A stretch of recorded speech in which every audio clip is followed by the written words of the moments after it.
Good morning বন্ধুরা, কেমন আছো তোমরা সবাই? নিশ্চয়ই ভালো আছো, আমিও ভালো আছি। আর আজকে হলো মঙ্গলবার।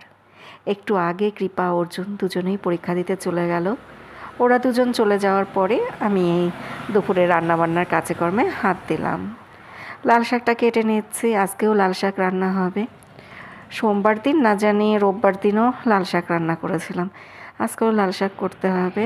ছেলে মেয়ে দুটোর পরীক্ষা চলছে, ওই জন্য ঠিকঠাক মতো ব্লগ করতে পারছি না। ব্লগ যদি ডেইলি ইউটিউবে না দেই তাহলে তো রিচ কমে যায়, ওই জন্য প্রতিদিন একটা করে ব্লগ ইউটিউবে দিতেই হয়। এমনিতেই আমার চ্যানেলের অবস্থা খারাপ, তার মধ্যে যদি ব্লগ ডেইলি না দেই তাহলে তো আমাকে আর কেউ খুঁজেই পাবে না ইউটিউবে। সোশ্যাল মিডিয়াতে এখন দুই রকমের মানুষ ভাইরাল হয়।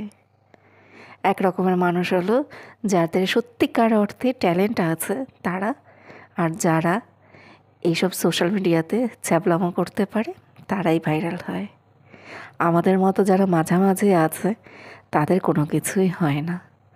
আমরা না খুব ভালো রকমের কোনো কিছু দেখাতে পারি, না খুব খারাপ কিছু দেখাতে পারি। আমি হলাম মধ্যবিত্ত বাড়ির একজন টিপিক্যাল হাউসওয়াইফ। সংসার সন্তান ছাড়া কিছুই বুঝি না। আমার জগৎ বলতে আমার এই ছোট্ট সংসার আর আমার সন্তানরা। এর বাইরেও যে অন্য কিছু থাকতে পারে সেটা যেন আমি এখন আস্তে আস্তে ভুলতে বসেছি। সংসার করার পাশাপাশি নিজের চ্যানেলটাকে কিভাবে দাঁড় করাবো সেটা আমি বুঝতে পারছি না। অনেক কিছুই চিন্তা ভাবনা করি, কিন্তু কোনো কিছুই আমি ঠিক করে করতে পারছি না। আমার বিবেক বোধ নীতি বারবারই আমার চোখে আঙ্গুল দিয়ে দেখিয়ে দেয় যে আমার জগৎ হলো এই সংসার আর সন্তান। যাক গিয়ে ওসব কথা, আমার এবার সংসারের কথা বলি। আজকে আমাদের চিমনি পরিষ্কার করার জন্য দেখো লোক এসছে, দুজন এসছিল ওরা, তো একজন মনে হয় চলে গেছে, আরেকজন এই যে চিমনি পরিষ্কার করছে। আমার না খুব খিদে পেয়েছে, ওই জন্য একটা ডিম সেদ্ধ করে খাচ্ছি। সকালে ব্রেকফাস্ট করেছিলাম, কিন্তু এখন আবার দেখছি একটু খিদে পাচ্ছে, সেই জন্য আবার একটা ডিম সেদ্ধ করলাম। চিমনি পরিষ্কার করে ওটা লাগিয়ে দিয়ে গেল, পরে তোমাদেরকে দেখাবো ওটা কতটা কি পরিষ্কার হয়েছে। আর আমি এখন ভাত খাচ্ছি, ভাত নিয়ে বসলাম। আজকে মোরলা মাছ রান্না করেছি আর লাল শাক করেছিলাম, লাল শাকটা নেইনি, আমি শুধু মোরলা মাছ দিয়ে এই কাঁচা লঙ্কা পেঁয়াজ এসব দিয়ে ভাত খাবো। তো ভাতটা খেয়ে নেই, তারপর আবার কথা বলবো। এখন তো প্রায় সন্ধে হয়ে এসছে, একটা কম্বল আর দু চারটে শীতের পোশাক রয়েছে, তো সেগুলো নিয়ে এখন আবার তিনতলার ঘরে যাচ্ছি। সব শীতের পোশাক তারপর কম্বল এগুলো নিয়ে নিয়ে আমি তিনতলার ঘরে জমা করছি। এগুলো কিন্তু এখনও ঠিক করে রাখা হয়নি, এগুলো আগে সব এক জায়গায় করব, তারপরে ঠিকঠাক করে রাখবো। তা না হলে না খাপছাড়া হবে, যেটা যেখানে থাকে সেটা আমি সেখানে ঠিক মতো রাখতে পারবো না। ওই জন্য ওই একটু একটু করে সব জমা করছি। যেখানে হাত দেয় সেখান থেকেই দেখি একটা দুটো করে শীতের পোশাক বের হয়। আমার হাজব্যান্ডের ঘরে আসলাম, তো আমার হাজব্যান্ডের ঘরে এই যে ছোট্ট ওয়ার্ড্রোবটা দেখতে পাচ্ছ, এটা না ওই বড় ঘরে নিয়ে যাব, টিভির ঘরে নিয়ে যাব। অনেক দিনেরই প্ল্যান ছিল, ওই যখন আমার হাজব্যান্ডের ঘরে আরেকটা ওয়ার্ড্রোব কেনা হয়েছিল সেই সময় থেকেই প্ল্যান ছিল যে এই ছোটো ওয়ার্ড্রোবটা টিভির ঘরে নিয়ে যেতে হবে। আমার এই টিভির ঘরটা না একটু এলোমেলো হয়ে আছে, এটা আমাকে একটু ঠিকঠাক করে অর্গানাইজ করতে হবে। পরীক্ষার আগে কৃপার ঘরটা তো গুছিয়ে দিয়েছিলাম, এই ঘরটাও ওইভাবে গোছাতে হবে। আমার ইচ্ছে ছিল যে এই ঘরটা আমি একটু সুন্দর করে অর্গানাইজ করব, আর সেটার জন্য আমি একটা আলাদা ভিডিও করে তোমাদের সাথে শেয়ার করব। কিন্তু সেসব আর কিছুই হলো না। শীতকালের আলসেমির জন্য এসব কাজে হাত দেওয়া হয়নি, আর কৃপার এই পরীক্ষা শুরু হয়ে গেছে, ওই জন্য আর এই সমস্ত কাজগুলো করা হচ্ছে না। কিন্তু আজকে আমি ভাবলাম যে না, মোটামুটিভাবে এই ঘরটাকে একটু গোছাতে হবে, কারণ এই ঘরটা দেখতে খুবই বাজে লাগে। ওই জন্য আমার ইচ্ছে ছিল এই ঘরটা আজকে একটু কোনো রকমে সাজিয়ে গুছিয়ে রাখার। পরে কৃপার পরীক্ষা শেষ হলে আমি সেই সময় ভালো করে এই ঘরটা অর্গানাইজ করব, কিন্তু এখন আপাততভাবে ওই একটু আর কি ধামাচাপা দেওয়ার মতো কাজ করা। থেকে চাউমিন আসলো, মাঝে মধ্যেই তো আমরা এই চাউমিনটা খাই, সুইটিকে একটু দিয়ে আসলাম। চাউমিনে আজকে তেল মশলা একদমই কম দিয়েছে। এই দোকানটা থেকে এই জন্যই চাউমিনটা আনানো হয়, যেহেতু ওরা তেল মশলা কম দিয়ে ঘরোয়াভাবে বানায়।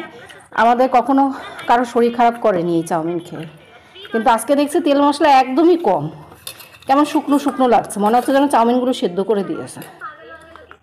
আজকে চাউমিনটা খেতে ভালো হয়নি। কিবা বললো ডিমটা একটু কেমন পুড়ে পুড়ে গেছে, আমার কাছে তো তেতো তেতো লাগছে। ডিমটা পুড়ে গেছে। তারপর তো তোরা রেস্টুরেন্টের খাবার খাবি। আমি বাড়িতে চাউমিন বানালে তোদের খেতে সেটা ভালো লাগে না, আমি কী করবো। এইমাত্র আমার জন্য একটা ব্যাড নিউজ আসলো, সেটা হলো অর্জুনের ম্যাম অর্জুনকে পড়াবে না আজকে। বললো তুমি পড়াও বাড়িতে বসে। আমার মাথায় এখন মনে হয় যেন আকাশ ভেঙে পড়ার জোগাড় হয়েছে।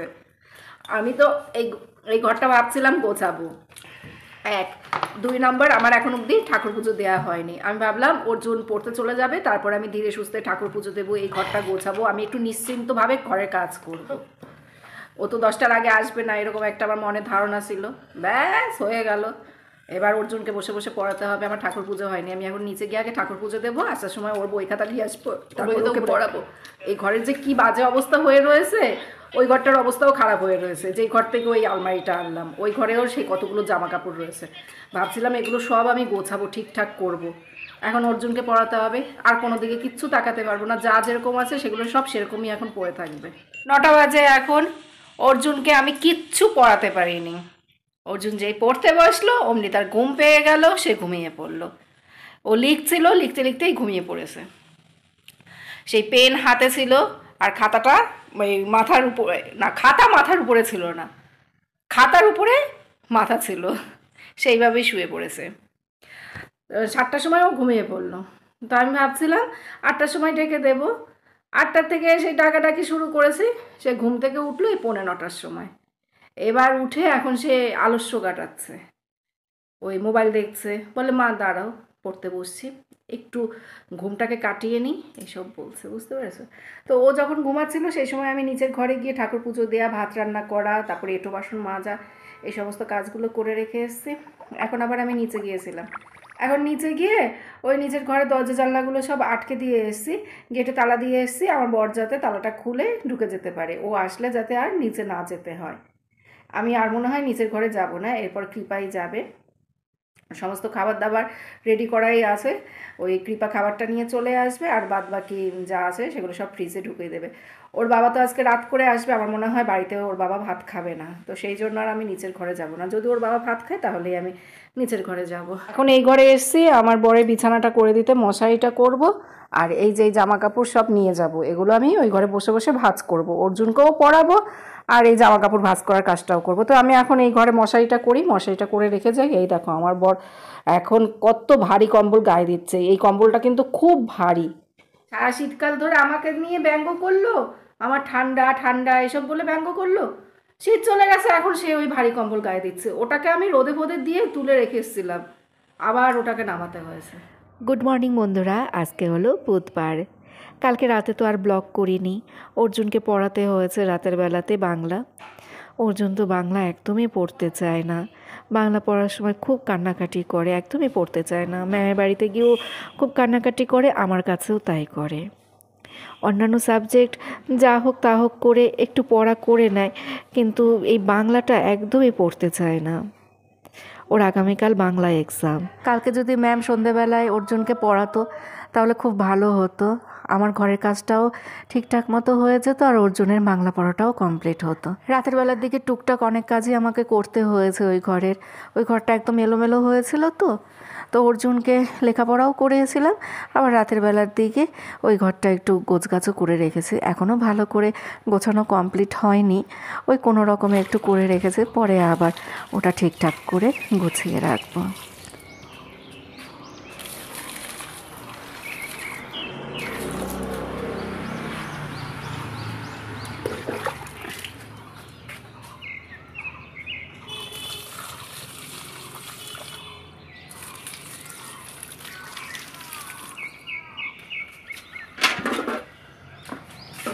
সমস্ত গাছগুলোতে জল দিলাম, ঠাকুরের বাসনটা মাজা হয়ে গেছে আগেই, উঠোন ঝাড় দেওয়া এগুলো সব হয়ে গেছে। এগুলো করে তারপরে আমি ব্লগটা শুরু করেছিলাম। তোমাদেরকে তো চিমনিটা দেখানো হয়নি, ওরা চিমনিটা খুব সুন্দরভাবে পরিষ্কার করেছে। 500 টাকা নিয়েছে, তো সুন্দর করে তো পরিষ্কার করবেই।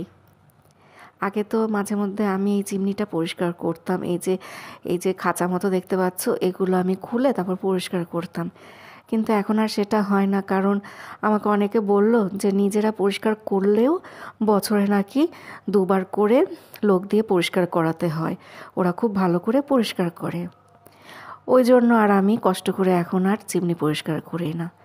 পয়সা দিয়ে যখন লোক দিয়ে পরিষ্কার করাতেই হবে, তখন আবার নিজের অত খাটাখাটনি করার কী দরকার। ওরা জানো তো এই চিমনিটাকে পুরো খুলে নিয়ে গেছে, একদম উপর থেকে চিমনিটাকে খুলে বাইরে নিয়ে গিয়ে পরিষ্কার করেছে। আমি তো রান্নাবান্না করার সময় কন্টিনিউ চিমনি চালাই, চিমনি না চালাই আমি রান্নাবান্না করতে পারি না। চিমনি না চালাই যদি রান্নাবান্না করি তাহলে রান্নাঘরের অবস্থা আরও খারাপ হয়ে যাবে, আরও বেশি তেল চিটচিটে হয়ে যাবে। কালকে তোমাদেরকে আমি বলেছিলাম রাতের বেলা আমি আর নিচে যাব না, এরপর বাকি সমস্ত কাজকর্ম কৃপাই করবে, কিন্তু সেটা আর হয়নি, আমাকেই নিচে যেতে হয়েছে। কারণ কৃপার পরীক্ষা চলছিল, তো কৃপা বললো যে মা আমি আর নিচে যাব না, আমার পড়া আছে, তুমি গিয়ে ভাত নিয়ে আসো। তারপর আমিই নিচে গেলাম, আর ওর বাবা রাতের বেলা ভাত খায়নি। নিচে গিয়ে যেটুকু যা কাজকর্ম ছিল সেটুকু সব রাতের বেলাতে করে এসেছিলাম।